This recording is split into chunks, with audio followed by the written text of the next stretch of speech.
आज हमारे साथ जो जुड़े हुए हैं वो कोई परिचय का मोहताज नहीं है। ये दानापुर छावनी को फाड़ कर आए हैं। फाड़ के कहने का अर्थ है कि ये एक्सीलेंट मार के आए हैं और ये रिलेशन भर्ती में। तो इनसे जानते हैं जो कितना टाइम मिलता है, कितना वहाँ स्टूडेंट का बैच लगता है, उसी पर कुछ हम लोग डिस्कशन करेंगे। तो बताइए कितना का बैच वहाँ लगता है? जी, वहाँ 70 लड़का का बैच बनता है जिसको रोड पर रनिंग कराया गया था, जिसमें एक बैच में तकरीबन 25-30 लड़का पकड़ा जाता था, जो कि टाइम एक्सीलेंट 5:30 और गुड वाला को 45 दिया जाता था। रुक रुक। तो आप ये बताइए जो 70 बैच लगा उसमें कितना बच्चा को पास किया जा रहा था दौड़ में? तकरीबन 25 से 30 बच्चा पास किया जा रहा था, जिसमें 10 एक्सीलेंट, उसके बाद और सब गुड बोल सकते हैं। उसके अष्टम के हिसाब से। हाइट में कितना छूट दिया जा रहा था? हाइट में छूट नहीं दिया जा रहा था। मानिए एक 70 वाला को भी रिजेक्ट कर दिया जाता था। आपका भी तो हाइट कुछ कम लगेगा। तो बताइए उसमें क्या क्या प्रक्रिया करना पड़ता है? देखिए, पहले दौड़ होता है, उसके बाद क्या होता है जो आप क्या कौन सा ट्रेड ले जा रहा है वहाँ डॉक्यूमेंट चढ़ाएगा और फिर फिंगर लेगा आपको। उसके बाद क्या करेगा, एक फॉर्म भरवाएगा। फॉर्म भरवाने के बाद आपको ले जाएगा हार्ट चेक करने के लिए। हार्ट चेक करेगा।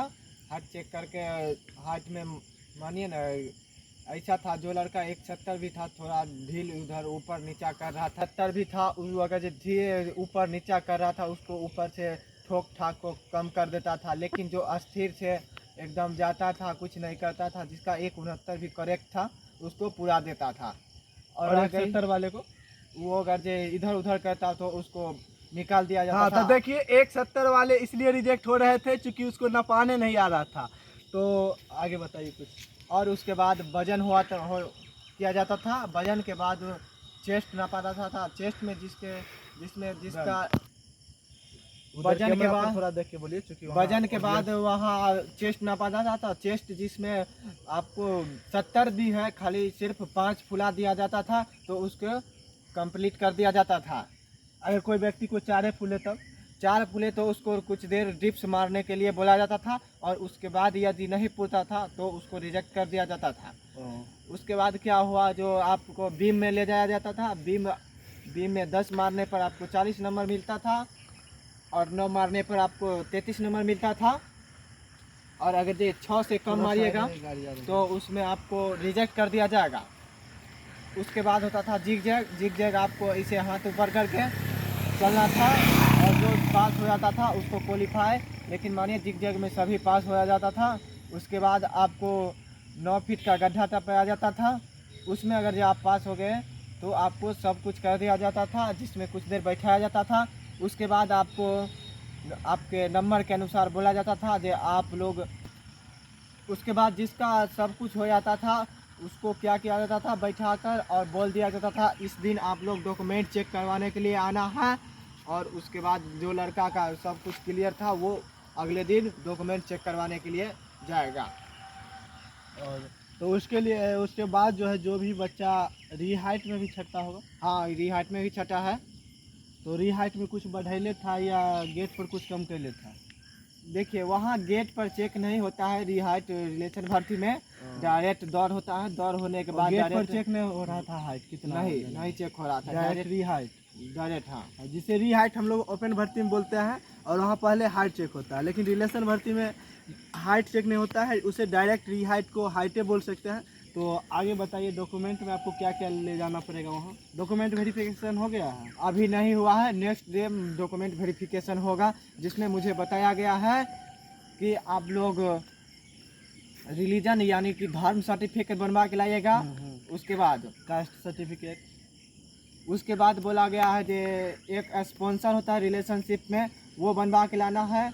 एक हापी डीपी TVHQ कोटा भर्ती का बनवा के लाना है। उसके बाद हो गया डोमिसाइल सर्टिफिकेट, जिसे निवास प्रमाण पत्र, जाति प्रमाण पत्र, मार्कशीट, एजुकेशन सर्टिफिकेट, करेक्टर प्रमाण पत्र, यही जो होता है यही सब और- पूरा लेकर जाना है, हाँ तो जिसमें मेन होता है स्पॉन्सर सर्टिफिकेट और रिलीजन सर्टिफिकेट और हाफी डिपिट।